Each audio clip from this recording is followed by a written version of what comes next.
Hi, my name's Mark Perkins. I'm glad you've taken the time here to watch this little video introduction about Ho'oponopono. Times are kind of weird these days, and we're all kind of having to figure out where we're going next and what new normal, quote unquote, is going to look like. I found that Ho'oponopono gives us the capability to ensure that we are on the right level of relationship, that right relationship exists between us and everything around us. And I'm hoping that perhaps this will give you some idea of what Ho'oponopono is, and you can read up on it more and learn more about it and help get through this and reach that new normal and reach that right relationship with the new normal easily and effortlessly. Thanks very much. I hope you enjoy. Bye now. There are many historical inferences that let us know that Ho'oponopono is an ancient Hawaiian healing technique and show us how those techniques were observed and were described by some of the early writers. So we'll start with Nana Ikekumu, as I mentioned before, by Mary Pukui and E.W. Hartig and Catherine Lee.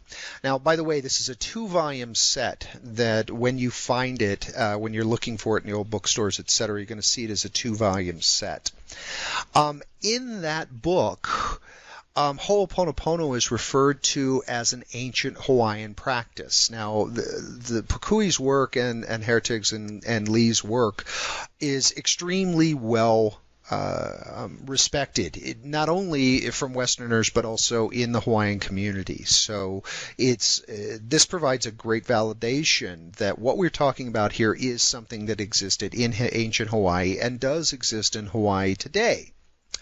Now, Samuel Kamakaua, in his book Kapoi Kahiko, which means the people of old, this was published by the Bishop Museum Press back in '92, Kamakaua told how the Hawaiians of old believed that an illness was caused by breaking a kapu or a tabu or something that was held off as sacred that had a restriction against it, and that forgiveness was needed and needed to be sought from the gods and from the people that were offended before the situation could be healed.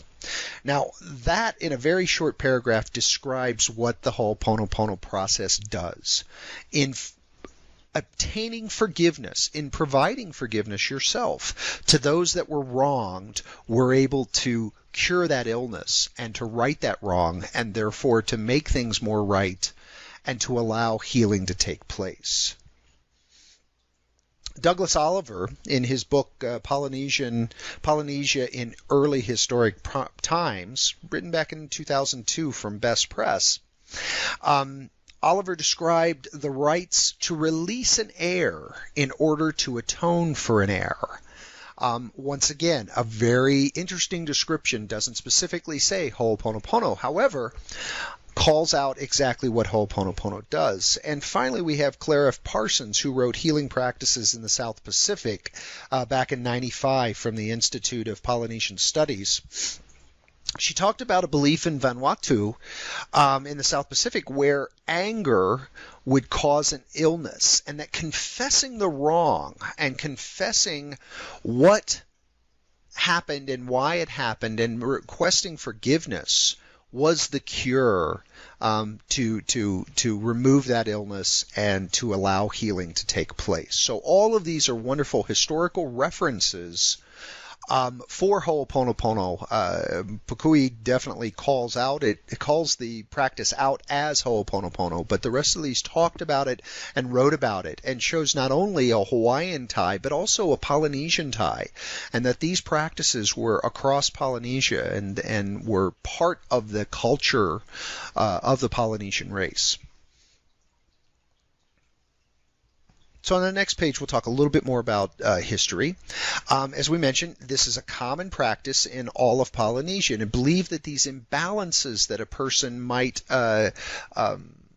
acquire that cause illness, and these imbalances could be things like airs or hurts or guilt or anger, they cause the physical symptoms that that one might see or what might be presented that actually indicate there's an issue. Now, you all know from your shamanic studies that the physical illness, the physical issue, is not necessarily the root cause of what the problem is. And so these errors and these guilts can cause these illnesses. They can cause the pain or bad dreams or many other ailments. And these physical symptoms may be dealt with. However, you're not going to fix the problem unless you can get rid of the imbalance. And a lot of times what makes these imbalances even stronger is by keeping them a secret, holding it in.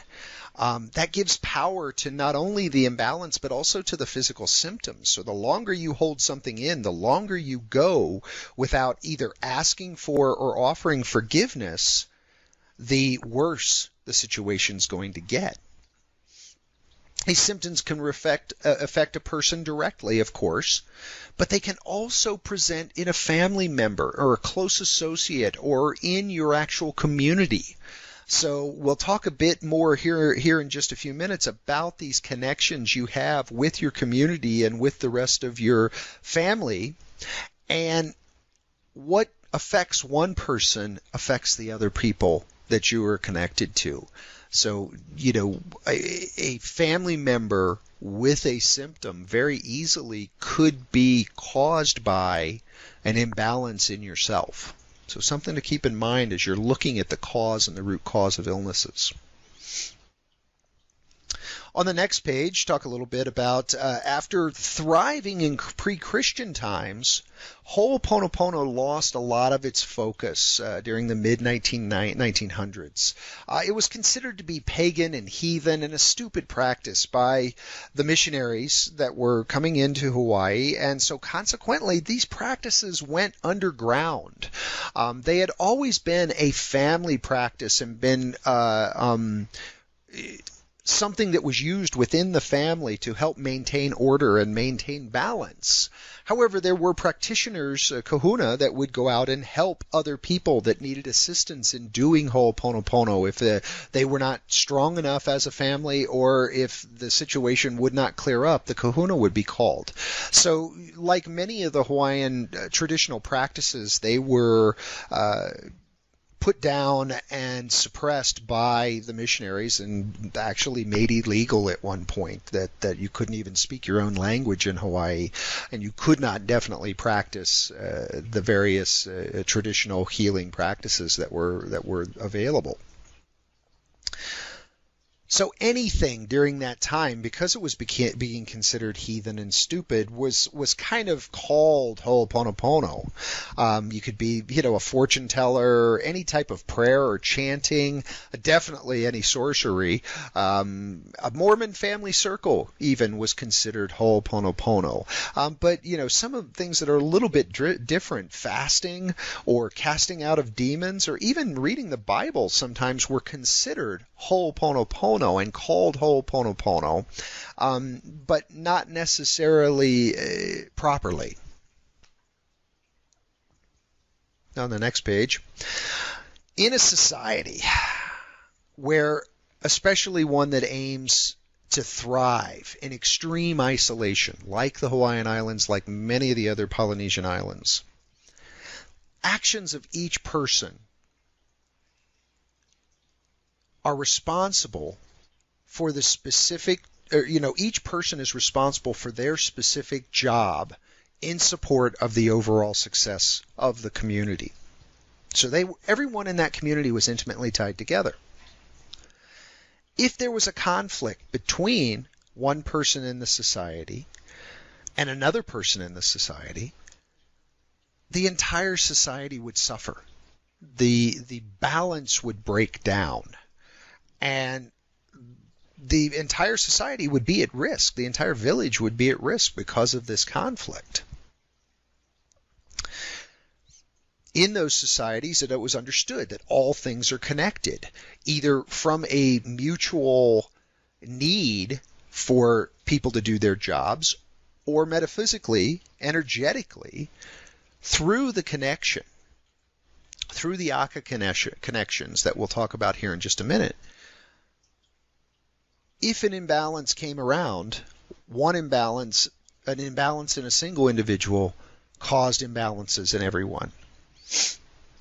So in order to ensure the success of these societies, various ceremonies and rituals were put into place to maintain that balance, to allow people to maintain a working relationship with each other, to maintain that balance in order to survive.